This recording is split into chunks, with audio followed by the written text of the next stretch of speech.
برصاحب د ذاتي ژوند په هکله لږ پوښتنه کوم بچي وروڼه تاسو دا د جلدی چې ذاتي ژوند خو دوه قسم یو قسم هغه دی چې ټولې دنیا ته ظاهري خو څه د ژوند داسې ایسې وي چې هغه دومره زیاتې ذاتي وي چې سړی د ځان نه اکثر پټول غواړي که نه ځکه چې په ژوند کې داسې نه کېږي چې که یو سړی د صفتونه ډېر حماقتونه یې کړي ډېر زما مراد لاله دا دی کورنۍ خو سیده ساده کورنۍ ده دغه به مونږ بچي څو دي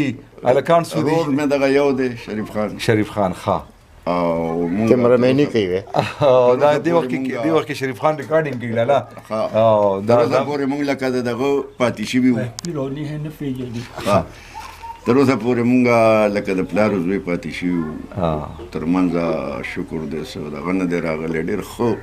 کورنۍ ژوند دی ډېر بېشکه بالکل مثالي ژوند نه جګړه نه تنازع نه شور نه فقر دغسې زما نور خپل کورنۍ ژوند دی ټیک ده زامنو مامنو کې څه داسې وي چې د سړي خوښ نه څو زامن دي څلور دي خو کوم پکې شاعر شته نه لا فی الحال خو پکې نشته هغه نور هم د دي زما والم نو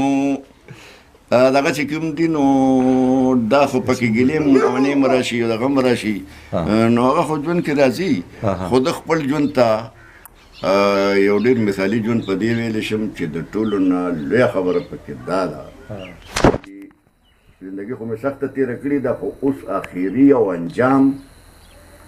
منجان دی ښه اوس اخري انجام یې چې ډېر خوشګوار دی ماشاءالله ډېره ښه خبره ده برصاحب ډېرې مزېدارې خبرې وشوې او که زه یو فرمایش وکړم یو ستاسو شاعري خو ټولې دنیا اورېدلې ده موږ هم اورېدلې ده لږ که زه یو غوښتنه وکړم چې یو کلام که داسې تازه وي یا داسې کلام چې تاسو ته په زړه پورې وي تاسو ډېر زیات خوښ وي یو څو شعرونه که مو ووایو نو ښه به رایادي نور خو ماته نه راځي او تازه م چې زه خو پیاده یم چې پیاده ځي ما سره دې راځي زه خو پیاده یم چې پیاده ځي ما سره دې راځي څوک چې په تمه د سورلو دي په مزه دې راځي واه ډېر ښه ما له یو څو ملګري بس دي چې د تلو واله وي چغې به څه وهم چې ټوله قافله دې راځي ډېر ښه او ډېرې مودې نه رهبران مو په یو ځای چورلوي ډېرو مودو نه رهبران مو په یو ځای چورلوي څوک چې دا چورله بابا نه کوي هغه دې راځي ډېر ښه او ما خو په ټول عمر کې لنډه لار ونه موندله په اوږده ځم چې هغه دې ما سره که څوک زما سره راځي نو په اوږده دې راځي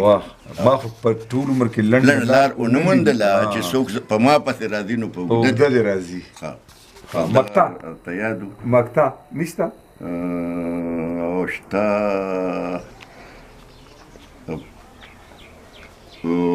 په پښتنو کې اتفاق خو د جنده خو تول دی واه په پښتنو کې اتفاق خو د چنده خو تول دی برکه مطلب څه چې دوه لاړې چې یوه دې راځي واه په پښتنو کې اتفاق خو د چنده خو تول دی او برکه مطلب څه چې دوه لاړې چې یوه دې راځي ډېر په زړه پورې کلام او ګرانو د کتونکو برصاحب سره ډېرې په زړه پورې ګټورې خبرې وشوې او تمه لرم دا به تاسو خوښېږي دا سلسله به که خیري دغه شان دوام لري انشاءالله د برصاحب د ژوند ډېر اړخونه دي په دې به که خیري خبرې اترې کوو ستاسو هم یو جهان مننه چې زمونږ